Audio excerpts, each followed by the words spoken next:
छत्तीसगढ़ का एग्जांपल लेते हैं कि छत्तीसगढ़ में जो आपके प्रोडक्शन में एक तरह से कहें थोड़ा जिटरी हुआ इस वजह से, क्योंकि वहाँ पे टैरिफ बड़े पावर के, तो क्या वो एक छत्तीसगढ़ स्पेसिफिक समस्या है या आपको लगता है कि वो बाकी सारे जो स्टील प्रोड्यूसिंग जो स्टेट्स हैं जैसे उड़ीसा है, महाराष्ट्र है, कर्नाटका है, तो उन सब पे फर्क पड़ रहा है या केवल ये स्टेट स्पेसिफिक लगता है आपको? जो हमारे यहाँ स्टील का जो हब है वो है उड़ीसा और छत्तीसगढ़। अगर अगर स्टील से रिलेटेड कोई भी कॉस्ट बढ़ती है तो उसका खामियाजा तो पूरे देश को महंगा स्टील मिलेगा। तो सबसे इम्पोर्टेंट है कि वहां का दो चीजें, एक तो आयरन और दूसरा रॉ मटेरियल और दूसरा है कि अपना इलेक्ट्रिसिटी फ्यूल, ये दोनों संतुलित कॉस्ट होनी चाहिए। तो इम्पैक्ट अगर छत्तीसगढ़ में हुआ है तो उसका इम्पैक्ट जो है वो पूरे इंडिया के स्टील पे होता है। तो ये तो सबके लिए प्रॉब्लमेटिक काम है। तो इसलिए हम जो बात करते हैं कि one nation one tariff, Chinese dumping steel is still an issue in this financial year in the country? Yes, it's a very big issue. And basically क्या हो गया कि China is at the capacity of 800 million tonne plus plus per annum, and its local consumption of the country has declined because they have done a lot of development works. उनका अभी सब development खत्म होते आ रहा है और now they are totally dependent upon exports. The easiest market in the Asian region is India and in the biggest market. So what this specific country like China do is they supply their goods directly or indirectly routing to other countries to India. सरकार ने बड़ा कदम लिया पिछले हफ्ते उसका steel sector पे पहले तो स्टील सेक्टर पे बताएगा, और दूसरा आपके जैसे जो सेकेंडरी स्टील के बड़े बड़े प्रोड्यूसर्स हैं उससे इन रिफॉर्म्स का क्या फ़ायदा होगा, एक तो कंपनी के तौर पे, दूसरा मार्केट पे क्या असर पड़ेगा जिससे आपको फ़ायदा या नुकसान होगा? बाकी चीज़ों का कंजम्पशन बढ़ेगा, लोगों की सेविंग होंगी और उस सेविंग का कन्वर्जन जो है वो कंजम्पशन में बढ़ेगा। तो इम्पैक्ट यही है कि डिमांड क्रिएट करना है। तो as a company there are no changes in the steel. Sustainability both as a compliance and as a business opportunity कैसे बैलेंस करेंगे? तो मैं हमेशा ये कहता हूँ कि सस्टेनेबिलिटी अगर लानी है तो हमको प्रॉफिटेबल सस्टेनेबिलिटी लानी चाहिए, तो ही काम होगा। सस्टेनेबिलिटी लेके आने में बहुत कुछ कॉस्ट लग रही है, तो क्या हम कर पाएंगे? नहीं।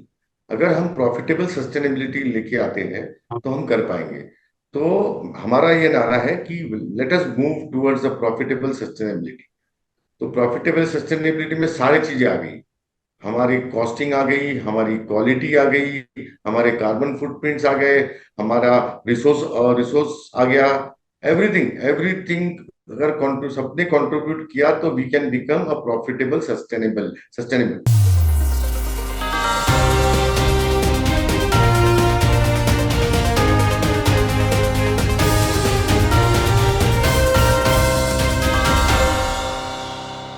नमस्कार, मैं हूं पवन कुमार और डायलॉगस में आपका स्वागत है।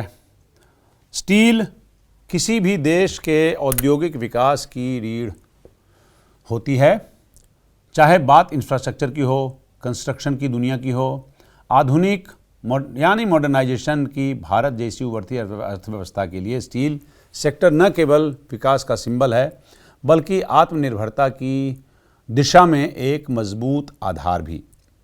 आज हमारे साथ हैं स्टील इंडस्ट्री की दुनिया में एक जाना माना नाम श्री योगेश मंधानी जी, जो प्रेसिडेंट हैं all India induction furnaces association के। अपने नेतृत्व और अनुभव से न केवल स्टील सेक्टर को नई ऊंचाई पर ले गए इस देश में, बल्कि भारत के औद्योगिक विकास में भी इस सेक्टर ने बेहद योगदान किया है।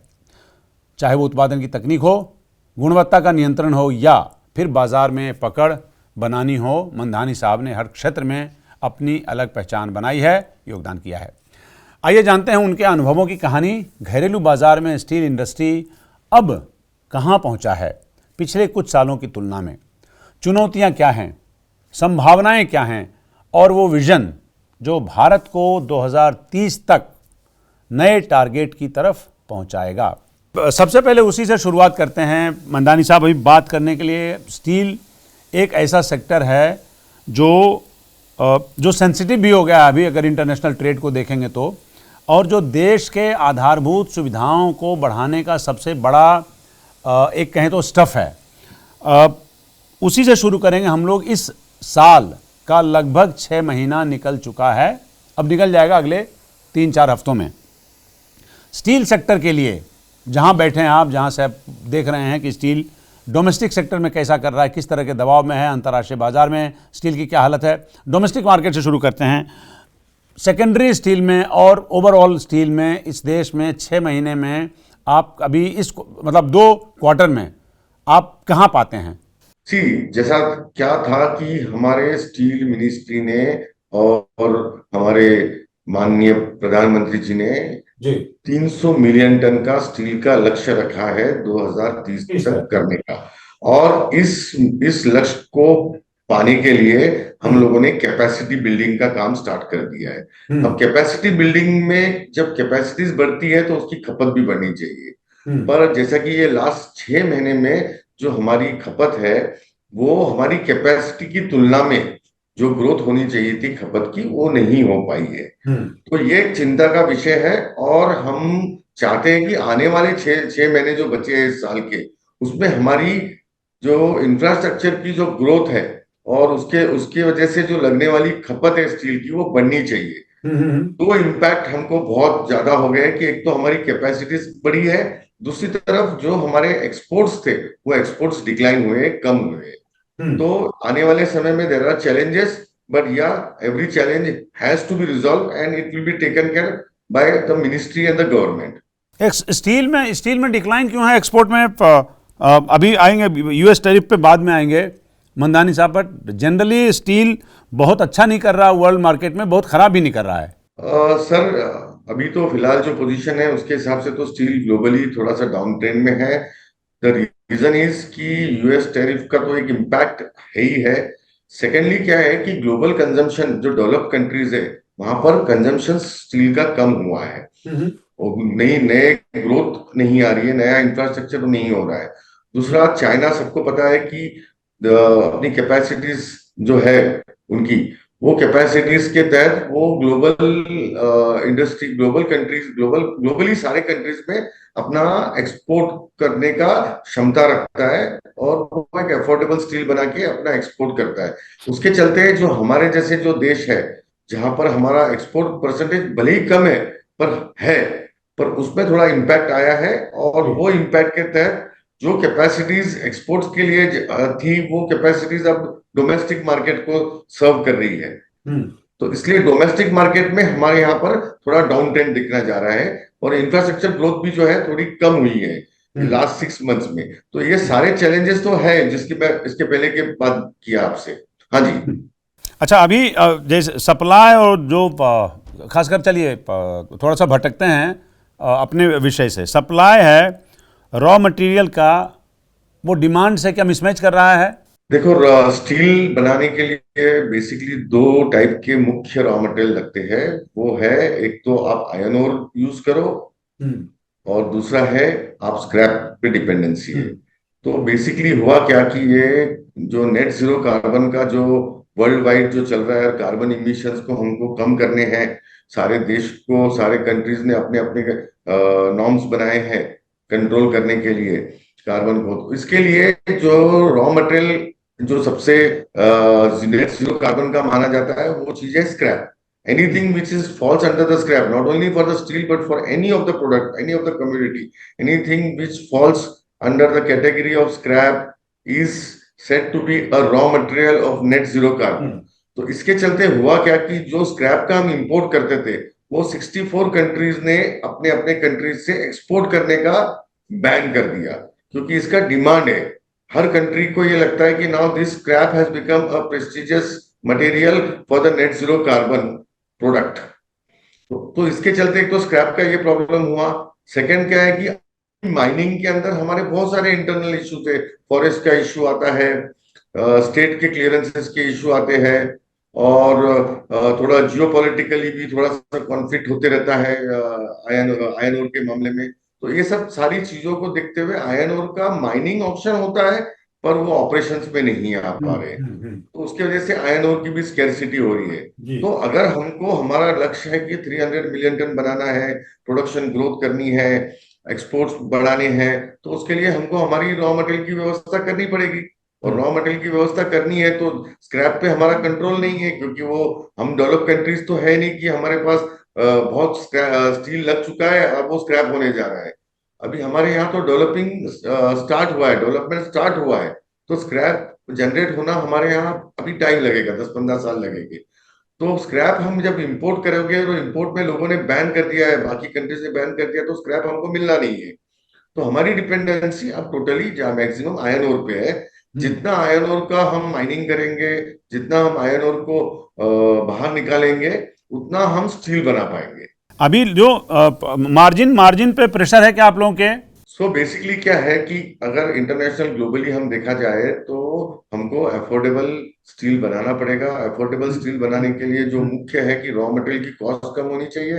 दूसरा जो फ्यूल चार्जेस है, फ्यूल में इलेक्ट्रिसिटी आ गया, बाकी फ्यूल कॉस्ट हो गई है, ये कॉस्ट हमारे यहाँ बहुत ज्यादा है। तो इसको हमको कंट्रोल करना पड़ेगा, जो कि ये गवर्नमेंट पे डिपेंडेंसी है इसकी। अगर हम इलेक्ट्रिसिटी की बात करते हैं तो अलग अलग स्टेट में अलग अलग टेरिफ चलते हैं।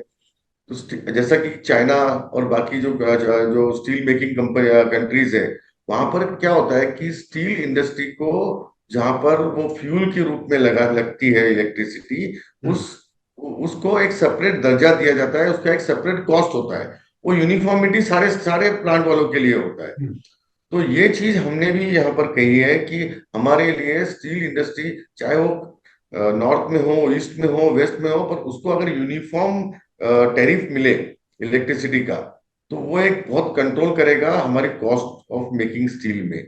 सेकेंड है रॉ मटेरियल के लिए जी। और दूसरा, अगर हम लोगों ने सेकेंडरी स्टील को प्रमोट किया, तो जो कि अफोर्डेबल स्टील बनाती है, लो कॉस्ट, उनके खर्चे कम होते हैं, लॉजिस्टिक का कॉस्ट कम होता है, और वो मार्केट के नजदीक होते हैं। तो ऐसे अगर हम लोगों ने सेकेंडरी स्टील को प्रमोट करेंगे, जो 47% है, अगर इसका थोड़ा परसेंटेज भी बढ़ जाता है, ये अगर 52-53 पे चले जाता है, तो ऑटोमेटिकली हमारी प्रोडक्शन कॉस्ट जो है वो कम होती है। तो ये सारे फैक्टर्स को अगर देखा जाए, तो हमको फोकस करना चाहिए अफोर्डेबल स्टील बनाने पे। तो अब ये बताइए कि जो जैसे आपने बात की, दो तीन तरह के प्रेशर हैं, तो क्या इसका फर्क पड़ेगा स्टील प्रोडक्शन के टारगेट पे? ओवरऑल जो देश के लिए टारगेट तैयार किया गया है 2030 के लिए, क्या इसका इन सब दबावों का फर्क पहले तो आपके एक्सपेंशन पे भी दिखेगा? जी, आपने सही कहा। सबसे पहले तो डिमांड क्रिएट होनी चाहिए।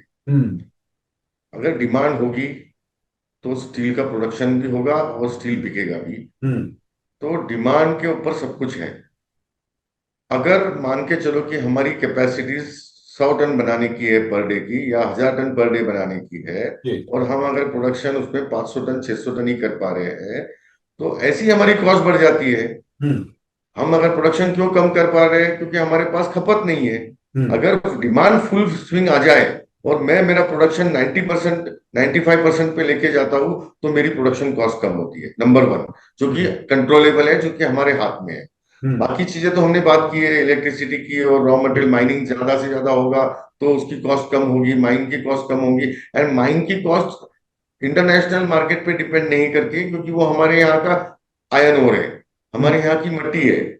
तो उससे ही अगर हम स्टील बनाते हैं, तो उसकी प्राइस डिफाइन करने का राइट्स तो पूरे हमारे कंट्री के लोगों को है, हमारे माइनिंग डिपार्टमेंट को है।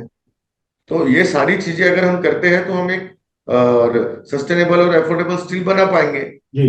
ये चैलेंजेस जो है, आपने अगर चैलेंजेस की बात की, तो ये मिला जुला चैलेंजेस है, जो कि हमको हमारे लक्ष्य की तरफ लेके जा सकता है या बैरियर डाल सकता है। अच्छा, जो अभी क्योंकि आपकी बातों से मुझे लगा कि टैरिफ फेक का ऐसा है जो बीच बीच में फ्लक्चुएशन पैदा करता है, और मेरे ख्याल से उससे इंस्टेबिलिटी भी मार्केट में आती होगी, अनसर्टेनिटी भी आती होगी, खासकर जहाँ तक प्रोड्यूसर्स की बात है।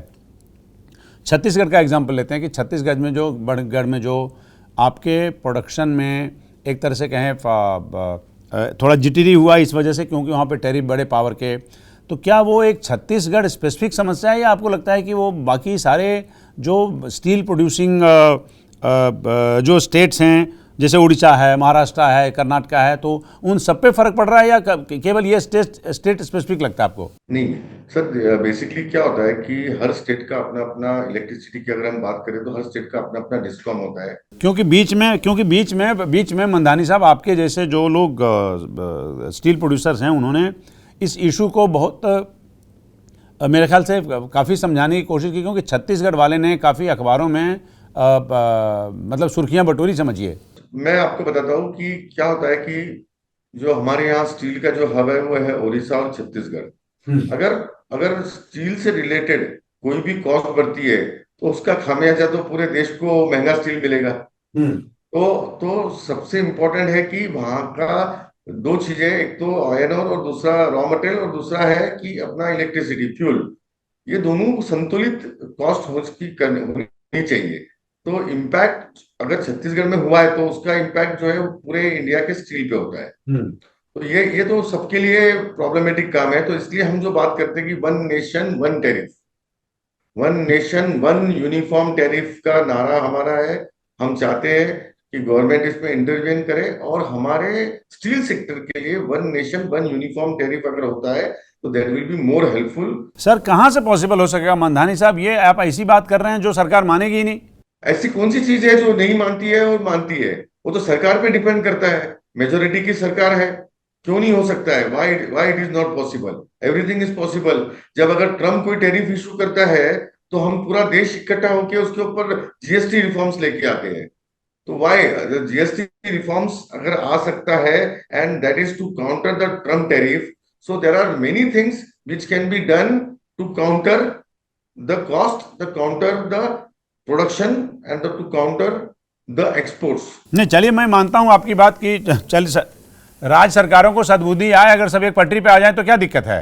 हमारे यहाँ पर कहते हैं ना कि अगर हेड मास्टर अच्छा हो तो स्कूल के सारे टीचर भी अच्छे रहते हैं और फिर बाद में उनके स्टूडेंट्स भी सही दिशा में जाते हैं। तो वही है सर, हमारे हेड मास्टर बहुत स्ट्रांग है। उन्होंने सारे टीचर्स को, सारे स्टेट्स के लोगों को एक इसमें लेके आना चाहिए और पॉलिसी बनानी चाहिए। पॉलिसी पे पूरा देश चलता है, पॉलिसी के ऊपर ही सबकी ग्रोथ है। आपको सीधा एग्जांपल है सर, आपको अगर रिसेंटली देखा जाए तो ट्रम्प ने इंडिया के ऊपर टैरिफ की बात की, टैरिफ लगाने की बात की, लगा दिया, फिर उसमें डिस्कशन चल रहे हैं। ये सारे चीजों के अंदर हमको जब काउंटर करने की बात आई तो जैसे कि हमारे प्राइम मिनिस्टर ने कहा कि अब इसको हमको काउंटर करना है, सारा देश, सारे स्टेट एकजुट होके अलग अलग पॉलिसीज पे लग गए। मैं आपको रिसेंटली एक एग्जांपल बताता हूँ कि हम लोगों ने एक 14 लोगों की माइनिंग के ऊपर कमेटी बनाई है। Piyush Goyal ji, honourable commerce minister, ने इसका इनिशिएटिव लिया with the directions of the PMO to get the mining cost, get the mines iron ore at a 50% cost of what it is today। तो उसके लिए क्या क्या करना होगा? तो उसके लिए क्या कि माइंस का अलॉटमेंट करना पड़ेगा, जो माइंस अलॉट हो चुकी है उसको ऑपरेशंस में लाना पड़ेगा, जो माइंस 30% 20% कैपेसिटीज पे चल रही है उसकी कैपेसिटीज को ग्रो करना पड़ेगा। इसके लिए एक 14 लोगों की कमेटी बनाई गई। तो क्यों हुआ इतने साल? ये तो बहुत सिंपल सी बात थी, ये तो हम लोग तो ऐसे भी कर सकते थे, मगर हमको ट्रम्प टैरिफ ने फोर्स किया कि आपको रिफॉर्म्स लाने पड़ेंगे। हमको ट्रम्प टैरिफ ने फोर्स किया, हमने जीएसटी में रिफॉर्म लाया, हम आयरन ओर के कॉस्ट कम करने जा रहे हैं। तो ऐसे इलेक्ट्रिसिटी का भी कर सकते हैं। तो आप ये मानिए कि ये तो क्या है कि इच्छा पे है। और अगर कोई हमने इच्छा रख ली है कि हमको अफोर्डेबल स्टील बनाना है तो हम बना पाएंगे। हम 50 मिलियन टन, जैसा अभी हमारे प्राइम मिनिस्टर सर ने कहा कि आने वाले 3 साल में हमको 50 मिलियन टन एक्सपोर्ट्स का सोचना चाहिए। उसके लिए जो करना है आप कीजिए, आयरन ओर के कॉस्ट कम कीजिए, रॉ मटेरियल का कॉस्ट कम कीजिए, इलेक्ट्रिसिटी के लिए कुछ क्या कर सकते हैं। तो ये सब चीजें पॉसिबल है। चलिए, मैं समझता हूँ, मनाता हूँ कि शायद इतनी बेनिवोलेंस अगर राज्य सरकारों में आए तो अच्छा रहेगा। अब एक इकरा का एक स्टडी कोट कर रहा हूँ, मंदानी साहब, India's domestic steel demand to grow at 7 to 8% in 2025-2026। इसको देखते हुए मतलब केवल ये तो मैं आपको केवल रेफरेंस पॉइंट के लिए ये बोला था, पर अब इसको कि इस डेटा को देखते हुए जो steel demand is expected to rise significantly under India infrastructure push. अभी जो सेकेंडरी सेक्टर है स्टील के, जो आपने होगा 47%, 47 क्या 50% आप लगा लीजिए उसको, अपने आप को कितना तैयार पाते हैं आप उस सूरत में? क्योंकि अब अगर मान लीजिए 7 to 8% स्टील सेक्टर का अगर इकरा कहता है कि साहब ग्रोथ रेट एक्सपेक्टेड है, तो उसको आप ये नहीं कर सकते कि साहब ये डाउन साइड की तरफ है। कैसे तैयार हैं आप लोग in terms of scale, in terms of quality, in terms of speed, to meet the demand responsibly and seamlessly? मैं आपसे ये कहना चाह रहा था कि हमारा स्टील का डिमांड 7 से 8% ग्रो हो रहा है, या लगभग लगभग उसी रेशो में स्टील का डिमांड क्रिएट हो रहा है। तो मैं आपको साइमल्टेनियसली ये भी बताना चाह रहा हूँ कि हमारी कैपेसिटीज भी बढ़ी है। ठीक है, तो कैपेसिटी 7 to 8 से नहीं, वो ज्यादा परसेंट से बढ़ी है। वो ऑलमोस्ट 15% से 20% से कैपेसिटीज को बढ़ी है। तो स्टील का डिमांड 7-8% से ग्रो होने से हमारा काम नहीं होगा। जो जो डायरेक्शंस पे हम चल रहे हैं कि हमारा प्रोडक्शन कैपेसिटी 300 मिलियन टन चाहिए, तो क्या हम 190 और 200 मिलियन टन के कंजम्पशन पे खुश रह पाएंगे? नहीं रह पाएंगे। या तो फिर हमारी कैपेसिटीज को नहीं बढ़ना चाहिए। अगर हम 7%, आप 7% की बात करते हैं, मैं तो बोलता हूँ 5% का ही ग्रोथ हो रहा है। तो 5% भी अगर ग्रोथ होता है तो हमारा 10 मिलियन टन का हमारा प्रोडक्शन, हमारा खपत बढ़ रही है। पर हमारा यहाँ पर हमने तो 15 से 20% का हमने प्रोडक्शन कैपेसिटीज में एनहांसमेंट कर दिया जी। और उसके उसके विपरीत जो एक्सपोर्ट्स हो रहे हैं, वो एक्सपोर्ट्स कम हो गए हैं। We have declined by 2.5 to 3% in the exports. अच्छा, एक बार बताइए कि जो अब एक्सपोर्ट का आपने नाम लिया, अभी जो चलते हैं इसी से जुड़े हुए सवाल की तरफ। क्या जो यूएस टैरिफ पॉलिसी है और जो भी भारत सरकार और अमेरिका की सरकार, हालांकि बातचीत चल रही है, संभव है कल को कोई हल भी निकल आए, मौजूदा हालात में स्टील का सेक्टर कितना प्रभावी होगा डायरेक्ट और इनडायरेक्ट तरीके से यूएस टैरिफ इकोसिस्टम में? यूएस टैरिफ ट्रम्प पे डेफिनेटली इम्पैक्ट कुछ ना कुछ तो होगा, पर वो इम्पैक्ट डायरेक्ट में नहीं है, वो इनडायरेक्ट में होगा। ऑटोमोबाइल सेक्टर है जहाँ स्टील की खपत है, machineries, heavy equipment and machinery है जहाँ स्टील की खपत है, सोलार जहाँ स्टील की खपत होती है। तो ऐसे जो इंडस्ट्रीज है जो इम्पैक्ट हो रहे हैं, तो इनडायरेक्टली उसका हमारे स्टील कंजम्पशन के ऊपर इम्पैक्ट हो रहा है। तो डायरेक्ट इम्पैक्ट बहुत कम है, पर इनडायरेक्टली बहुत ज्यादा है। तो ट्रम्प टैरिफ का एक दूसरा चीज मैं आपको बताऊंगा कि देयर इज अ फियर। अगर हमने काउंटर करने का जो स्ट्रेटजी बना रहे हैं, और जो अगर काउंटर करने की बात कर रहे हैं, तो it is doable. So there is nothing too much to worry on this Trump tariff. Only the sentiments has to be very at a positive side कि हम इसमें से उभर के आ सकते हैं। अच्छा, चाइना ने पिछले साल क्या किया, मंदानी साहब की वहाँ पे रियल एस्टेट में स्लम्प की वजह से उन्होंने अपने एक्सपोर्ट को बहुत पुश किया, खासकर स्टील के लिए। आप जैसे प्रोड्यूसर्स के लिए बहुत समस्या रही, सरकार को बहुत कंप्लेन किया आप लोगों ने, सरकार ने उसके हिसाब से एक्ट भी किया। क्या Chinese dumping steel is still an issue in this financial year in the country? It's a very big issue. And basically क्या हो गया कि China is at the capacity of 800 million tonne plus per annum, and its local consumption of the country has declined because they have done a lot of development works. उनका अभी सब development खत्म होते आ रहा है, और now they are totally dependent upon exports. The easiest market in the Asian region is India and in the biggest market. So what this specific country like China do is they supply their goods directly or indirectly routing to other countries to India, and they want to grab the Indian market. And this because क्या होता है कि we make a policy, हम लोग anti dumping policy लेके आते हैं, हम इंपोर्ट ड्यूटी करते हैं, पर दे फाइंड द वेज, वो वेज निकाल लेते हैं कि चलो कोई अदर कंट्रीज से, इंडोनेशिया से, थाईलैंड से, अदर कंट्रीज से मटेरियल को वाया रूट करके हमारे कंट्री में लाने की कोशिश करते हैं। And it is because of the cost basically. So if the global Indian domestic steel becomes sustainable and affordable, so हमको जरूरत ही नहीं पड़ेगी उनका इंपोर्ट को काउंटर करने के लिए या एंटी डंपिंग लगाने के लिए। हम हमारी कॉस्ट ही कम करके हमारे डोमेस्टिक नीड्स को फुलफिल कर सकते हैं।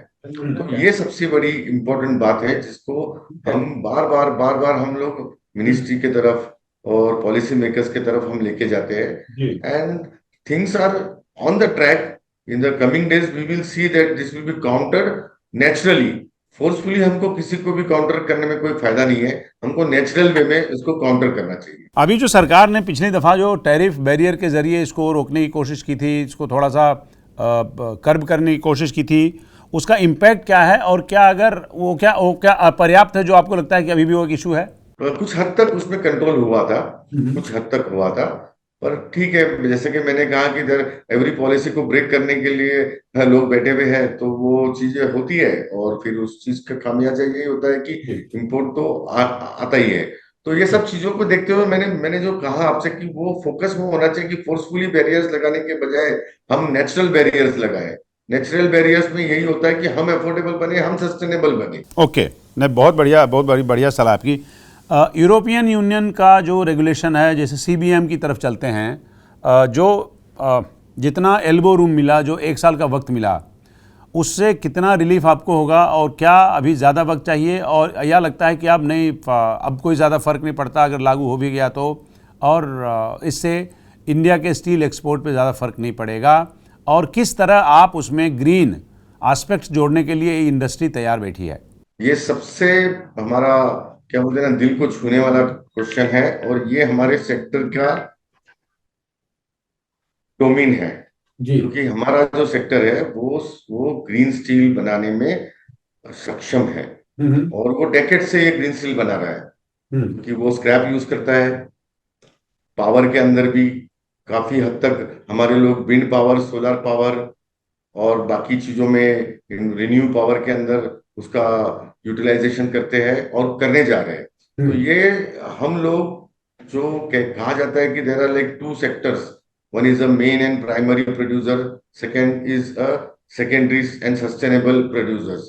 तो ये मेन एंड प्राइमरी प्रोड्यूसर्स जो है 7 8 10 लोग हैं, और बाकी जो पूरा डोमेन है वो 47% जो कंट्रीब्यूट करता है, that is called secondary and sustainable steel sector. They are more promising for producing the green steel. इनके आज के प्रेजेंट सिनेरियो में कार्बन फुटप्रिंट्स कम है, कार्बन इमिशंस काफी कम होते हैं। सो अगर हम सिबैम की बात करें, कार्बन बॉर्डर एडजस्टमेंट मैकेनिज्म जो यूरोपियन यूनियन ने इम्पोज किया है, इसके तहत हमारा सेक्टर का स्टील वहां पर यहाँ से एक्सपोर्ट होने के लिए क्वालिफाई होता है।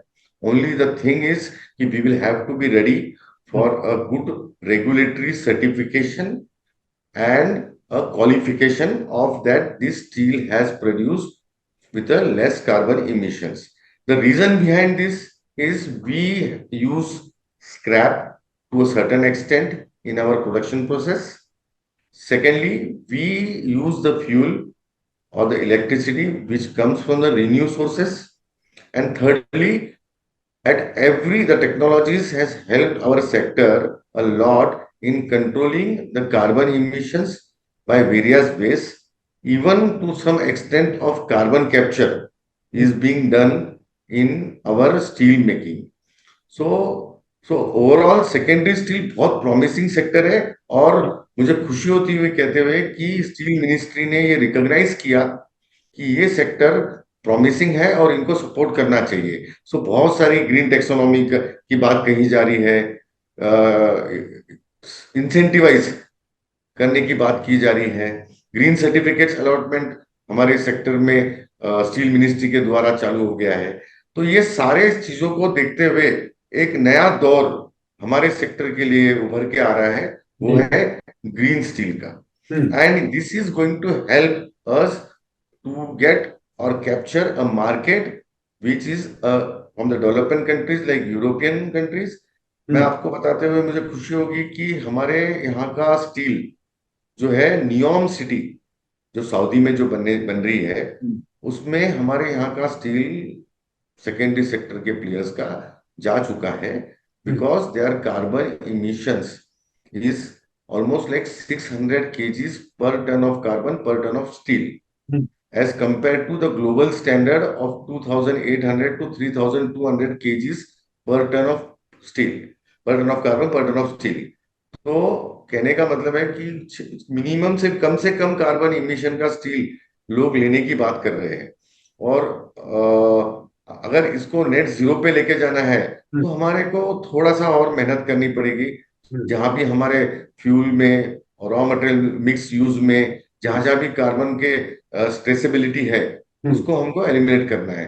तो ये सेक्टर बहुत प्रॉमिसिंग है और मैं यूरोपियन यूनियन को एक मार्केट के तौर पे, एक अपॉर्चुनिटी के तौर पे हमारे सेक्टर के लिए देखता हूँ। नहीं, आप लोग कितने तैयार हैं ये अब तो ज़्यादा वक्त नहीं बचा है जब वो उसका उसका एग्जीक्यूशन होगा, इम्प्लीमेंटेशन होगा, तो हम लोग एक मेजर सप्लायर की तरह कितने तैयार हैं उसके लिए कि कल को कहेगा कि साहब आप तो पालन नहीं कर रहे हैं, हमने जो रेगुलेशंस बनाया, हमने जो हमारे जो टर्म्स एंड कंडीशंस हैं, नेचुरली आपका एक्सपोर्ट इम्पैक्ट होगा। सर हमारे सेक्टर में ऑलरेडी इसका तैयारी कर चुके हैं और हमारे जो एक्सपोर्ट वाले जो हमारे सेक्टर के जो लोग जो एक्सपोर्ट्स करते हैं यूरोपियन यूनियन में ऑलरेडी करते हैं और नए नए प्लेयर्स भी इसमें जुड़ रहे हैं। तो ये just because of this green taxonomy, जो कार्बन के लिए हम लोग फुटप्रिंट्स काउंट करने के लिए जो एक स्कीम बनाई है उसमें हम कैसे क्वालिफाई हो रहे हैं उसका काम ऑलरेडी स्टार्ट हो चुका है। एंड हमारे सेक्टर में तो ग्रीन स्टील का सर्टिफिकेशन भी स्टार्ट हो गया है।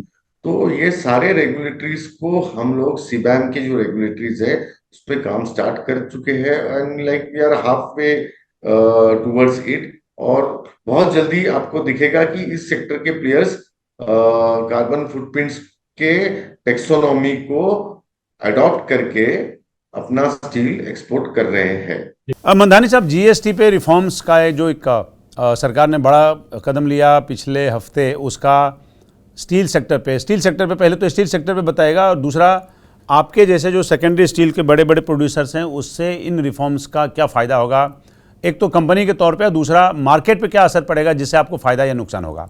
दो चीजें हैं इसमें, आपने प्रश्न सही रखा है। जीएसटी में कटौती हुई जी, कुछ सेक्टर्स में, कुछ प्रोडक्ट में, कुछ कम्युनिटी में टैक्सेशन को कम किया गया है, टैक्सेशन को। और इसका बेनिफिट ये है कि हमारे यहाँ पर बाकी चीजों का कंजम्पशन बढ़ेगा, लोगों की सेविंग होंगी और उस सेविंग का कन्वर्जन जो है वो कंजम्पशन में बढ़ेगा। तो इम्पैक्ट यही है कि डिमांड क्रिएट करना है। एनीवे ट्रम्प टैरिफ को काउंटर करने का वो एक जो पहल था वो था कि मार्केट में डिमांड कैसे क्रिएट की जाए। अगर लोगों की सेविंग होंगी तो उसको कन्वर्ट तो करना पड़ेगा सेविंग को, तो वो सेविंग जो है उनके डिमांड में कन्वर्ट होंगी और उसका उसका मार्केट पे काफी अच्छा इम्पैक्ट होगा। तो स्टील इंडस्ट्री अछूती नहीं है, स्टील इंडस्ट्री को सबसे ज्यादा बेनिफिट इसका होगा, क्योंकि लोग जब भी सेविंग्स होती है तो बड़ा इंफ्रास्ट्रक्चर क्रिएट करने की बात करते हैं। छोटा छोटा सेविंग को जमा करके लोग इंफ्रास्ट्रक्चर क्रिएट करने की बात करते हैं, कोई घर बनाने की बात करता है, कोई गाड़ी खरीदने की बात करता है। तो यहाँ पर स्टील का कंजम्पशन होना ही होना है और स्टील को इसका बेनिफिट होगा ही होगा। Number one. Number two, as a company there are no changes in the steel, but हम लोगों ने जीएसटी काउंसिल को बार बार निवेदन दिया है कि अगर हम लोगों को ग्रीन स्टील की तरफ जाना है तो हमको स्क्रैप के ऊपर डिपेंडेंसी रहेगी। एंड स्क्रैप को हमको, डोमेस्टिक स्क्रैप को हम लोगों को ऑर्गेनाइज फॉर्मेट में लाना पड़ेगा। आज आज क्या हो रहा है कि हमारे देश में जो स्क्रैप जनरेट होता है वो हाउस होल्ड स्क्रैप हो या इंडस्ट्रियल स्क्रैप हो, that is not been in a organised way. वो अनऑर्गेनाइज्ड प्लेयर्स के हाथ में है, जिसका जिसका कहीं रिकॉर्ड नहीं होता है, जिसकी कहीं जीएसटी नहीं होती है, जिसका कुछ नहीं होता। और अगर इस ग्रीन स्टील को हमको बनाना है तो ये prestigious material there is a scrap, इसको हमको ऑर्गेनाइज फॉर्मेट में लाना पड़ेगा। इसके ऊपर टैक्सेस को कम करना होगा, या इसका जो जीएसटी वाला इशू है कि जीएसटी इसके कलेक्शन पे हो ही ना, सीधा फिनिश प्रोडक्ट जो बने उसी के ऊपर जीएसटी हो और इंडस्ट्री पूरा की पूरा जो जीएसटी है वो सरकार को दे, rather than giving it to the unorganised players, कबाड़ी वाला हो। मैं आप ही की बात कह रहा था, इस पे थोड़ा और समझाइएगा कि कल को जो छोटे छोटे स्क्रैप जो कलेक्ट करने वाले लोग हैं, अगर जीएसटी के गेम में उनको सरकार शामिल करती है या प्रेजेंट रेगुलेशन में वो शामिल होते हैं, मतलब इसको ज़्यादा ऑर्गेनाइज करके वो कौन उनको उनकी देखभाल कर रहा है, कितना मुश्किल है उसको रेगुलेट करना, कितना मुश्किल है उस पर निगाह रखना, और फिर उसके जो मतलब जो निहायत ऑर्गेनाइज तरीके से काम कर रहे हैं उसको आप चाहेंगे तो एक तरह से उसको टैक्स नेट में फंसाने जैसा होगा, बड़ा मुश्किल होगा कलेक्ट करना वहाँ से। मैं आपको बताता हूँ बेसिकली क्या है। आप ये मान के चलिए कि एक स्क्रैप घर से निकला, हाँ। उनको उसका पैसा मिला, और वो स्क्रैप जो है वो स्क्रैप कलेक्टर ने उसको लिया। देन दिस स्क्रैप कलेक्टर ने पूरा स्क्रैप जमा किया, और जमा करने के बाद एक ट्रेडर के पास दिया, उस ट्रेडर ने उसको एक इंडस्ट्री में ले जाके दिया ग्रीन स्टील बनाने के लिए। ठीक है, ये प्रोसीजर है। अब प्रोसीजर के अंदर उसका जो सोर्स वहां से जब आया तो इट वाज अ यूआरडी थिंग, जहां पर कि भाई किसी हाउस होल्ड ने वो स्क्रैप को दिया। जी जी जी। वो, आप कुछ कहना चाह रहे हैं? नहीं नहीं नहीं, मैं सुन रहा हूँ बस आपको। हाँ जी, हाँ जी। तो किसी हाउस होल्ड ने वो स्क्रैप दिया, वो स्क्रैप के ऊपर उसको पेमेंट मिला, पर उसके ऊपर कोई जीएसटी का इम्पैक्ट नहीं है, तो वो हो गया यूआरडी purchase.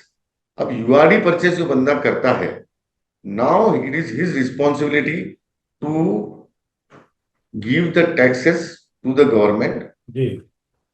and supply the material in the tax format in the forward line up to it gets converted in an industry from a scrap to the finished product. ठीक है, तो अब क्या होता है कि एक, मैं चलता हूं अभी इंडस्ट्री की तरफ। इंडस्ट्री ने वो स्क्रैप लिया, उसको प्रोडक्ट में कन्वर्ट किया, उसको आगे सेल किया। सेल करने पे उसको 18% का जीएसटी कलेक्शन हुआ। उसने उस जीएसटी का पेमेंट जो है वो ट्रेडर को दे दिया, जिससे उसने वो स्क्रैप खरीदा। वो स्क्रैप ट्रेडर ने नीचे 10 लोगों में, जहां वो कलेक्टर्स थे, उनको वो पेमेंट किया और उसका जीएसटी का भी पेमेंट कर दिया। अब होता क्या कि कलेक्टर की responsibility as per the 16(2)(c) norms, ये जो मैं बता रहा हूं कि now the person who has collected the money with the tax, उसका जवाबदारी होता है कि वो टैक्स को पे करे। पर होता यह है कि वो अनऑर्गेनाइज प्लेयर है, छोटा प्लेयर है, वो टैक्स जमा नहीं करता, जिसकी वजह से डोमेस्टिक गवर्नमेंट का जीएसटी का लॉस हो रहा है। अगर हम अकाउंटेबिलिटी देखें तो 40,000 से 50,000 करोड़ साल का जीएसटी का नुकसान गवर्नमेंट को होता है, क्योंकि the responsibility of paying the tax is been given to the person at the down line. Suggestion दिया हुआ है आपने सरकार को? हमने सरकार को बार बार सजेशन दिया है कि 16(2)(c) का नॉर्म्स चेंज करो। उसके अंदर दो चीजें हो सकती है कि आप इनपुट क्रेडिट जब डिसअलाउ करते हो, तो हमको इनपुट क्रेडिट डिसअलाउ करने के बजाय हम ही पूरा टैक्स आपको 18% जमा कर देते हैं।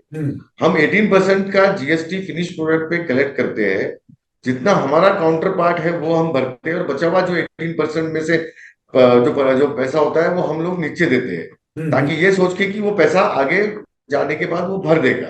तो हमारा ये कहना था गवर्नमेंट को कि when we are established player, responsible manufacturers, why not allow us to pay the 100% of the GST directly to the department, directly to the government, rather than we paying lesser amount and giving the balance amount to the collector down the line, who falls under the unorganized sector, who has no accountability, and they keep on changing their firms, changing their identity and just escaping, and उसके वजह से 40 से 50,000 करोड़ का government का GST का loss होता है साल का। ठीक है, सही, समझ गए समझ गए मंदानी साहब। जो रॉ मटेरियल अवेलेबिलिटी जिस पे आपने एक जगह प्रकाश डाला, एक थोड़ी सी क्लैरिटी चाहूँगा उससे कि it still continues to be a major concern. जो माइनिंग और प्राइसिंग रिफॉर्म्स हैं, मतलब अर्जेंटली जो आपको लगता है कि उसकी ज़रूरत है, वो होना चाहिए to stabilise supply and improve competitiveness, क्योंकि कम्पिटिटिवनेस एक ऐसा शब्द है जिसकी बहुत ज़रूरत है अभी यहाँ के प्रोड्यूसर्स को। खासकर यूएस टैरिफ ने दिखाया कि साहब जब तक कम्पिटिटिवनेस नहीं होगा तो आप ऐसे किसी भी क्राइसिस का आने वाले टाइम में मुकाबला नहीं कर पाएंगे। तो कोई माइनिंग और प्राइसिंग रिफॉर्म्स को आपको लगता है कि अभी इमीडिएटली करने की ज़रूरत है, जो सरकार जो आगे एफिशिएंसी बढ़ाएगा सेक्टर का? जी, जैसे कि मैंने बताया कि सरकार इसमें कदम बढ़ा रही है। 14 लोगों की कमेटी बनी है जिसमें मैं भी रिप्रेजेंट कर रहा हूँ पूरे पैन इंडिया में। और इसका एक ही लक्ष्य है कि कैसे हम हमारे आयरन ओर की कैपेसिटीज बढ़ाए, हमारी प्रोडक्शन, आयरन ओर का प्रोडक्शन बढ़ाए। उसके लिए माइंस को अगर एक्सप्लोर करना है तो नए माइंस अलॉट करने की बात हो रही है। जो एग्जिस्टिंग माइंस हैं उनकी प्रोडक्शन बढ़ाने की बात हो रही है। इसमें एनएमडीसी है, सेल है, उड़ीसा माइनिंग कॉर्पोरेशन है। और बहुत अच्छी बात है कि महाराष्ट्र के अंदर भी जो माइनिंग अभी गडचिरोली एरिया जो एक्सप्लोर हो रहा है, उसके लिए भी महाराष्ट्र गवर्नमेंट ने सेंट्रल गवर्नमेंट को रिक्वेस्ट किया है कि क्यों ना गडचिरोली माइनिंग कॉर्पोरेशन या महाराष्ट्र स्टेट माइनिंग कॉर्पोरेशन को कुछ माइंस अलॉट कर दी जाए ताकि वो एक्सप्लोर करे। तो ये जो नया एरिया जो डेवलप हो रहा है दैट विल हेल्प। और ओवरऑल अगर देखा जाए तो हमको हमारा iron ore is our in our control. Abundantly हमारे पास आयरन ओर पड़ा है जो 1000 साल तक हम यूज कर सकते हैं। तो this is the time when there is a US conflict, when there are such a huge conflict going on, why not to use our own resources like iron ore? Explore करो उसको, ज्यादा से ज्यादा उसको यूज में उसका raw material बोल के उसको यूज करने के लिए परमिशन दो। और परमिशन तो होती है पर अवेलेबिलिटी नहीं होती, तो अवेलेबल करवाने की बात हो रही है। तो ये 14 लोगों की जो कमेटी है ये इस पे पूरा मंथन कर रही है और इस पे वो काम हो रहा है। मुझे लगता है कि आने वाले समय में हम लोगों को आयरन ओर की जो कॉस्ट है वो 50% से कम होगी। और इसमें गवर्नमेंट को एक ही सपोर्ट करना है कि हम लोगों को एक्सपोर्ट जो है आयरन ओर के वो नहीं होने चाहिए। हम लोगों का दो दो स्टील का एक्सपोर्ट होना चाहिए। जी iron ore is a product not, but we should value add to it.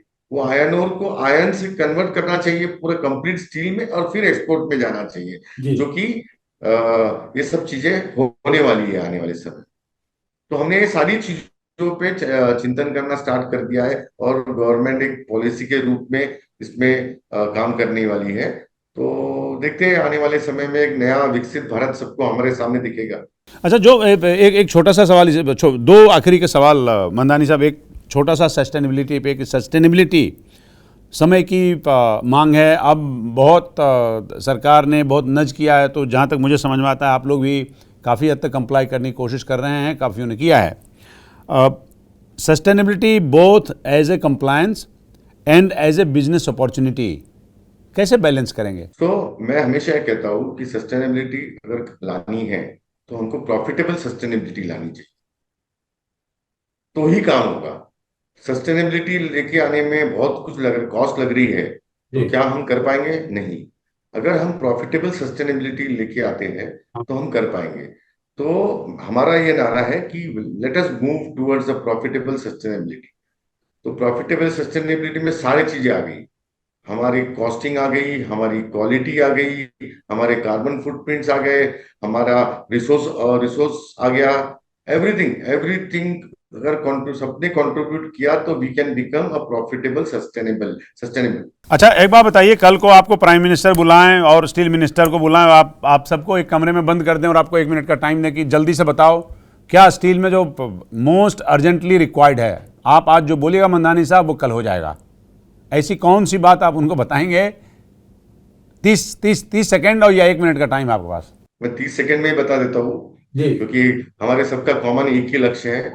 हमारे स्टील का जी secondary, so called secondary steel, today's sustainable steel manufacturers का एक ही नारा है कि हमको लेवल प्लेइंग फील्ड दी जाए in the use of steel in all government, semi government and private sectors. चाहे वो नेशनल हाईवे हो, चाहे रेलवेज हो, चाहे गवर्नमेंट की कोई भी इंफ्रास्ट्रक्चर की कंपनी हो जहां पर स्टील का कंजम्पशन होता है। not let's not barricade it, let's be open, let's go with the flow of BI standard, not the company standard or not the root standard। कि आपका आपका आयरन ओर रूट से है, आपका स्क्रैप के रूट से है, आप ब्लास्ट फर्नेस रूट से स्टील बना तो जाएगा, आपका इंडक्शन फर्नेस रूट से बना तो नहीं जाएगा, आपका आर्क फर्नेस से बना तो नहीं जाएगा। इस टाइप के बैरिकेड्स नहीं होने चाहिए। Let I would like to say that कि लेट, मेरा अपील है, I just want to appeal to the policymakers that be kind enough to us allow our steel to be used in all infrastructure project. Let's give a level playing field to our sector too. मिलना चाहिए as per the BI standard norms. चलिए मंदानी साहब, एक एक आखिरी सवाल आपसे कि जो मुंबई का कॉन्फ्रेंस है आपका, उसका आपके रिजीम में बहुत जो ऑर्गेनाइजेशन है या सस्टेनेबल स्टील प्रोडक्शन है, जो ग्रीन का इस्तेमाल है, बड़े चैलेंजिंग टाइम में काम कर रहे हैं आप लोग। ऐसे में जो बॉम्बे में जो कॉन्फ्रेंस करने जा रहे हैं, क्या एजेंडा है उसका और क्या क्या आप लोग करेंगे और सरकार से क्या चाहते हैं? तो अच्छा क्वेश्चन था ये। हम लोगों का स्टील महाकुंभ हो रहा है, वो 19th एंड 20th ऑफ सितंबर को बॉम्बे में हो रहा है, बॉम्बे एग्जीबिशन सेंटर गोरेगांव में, जहां पर almost 2000 plus steel makers all over India से और खास करके नेबरिंग कंट्रीज से भी आ रहे हैं। श्रीलंका, नेपाल, भूटान, सऊदी से भी कुछ लोग आ रहे हैं, अफ्रीकन कंट्रीज से कुछ लोग आ रहे हैं।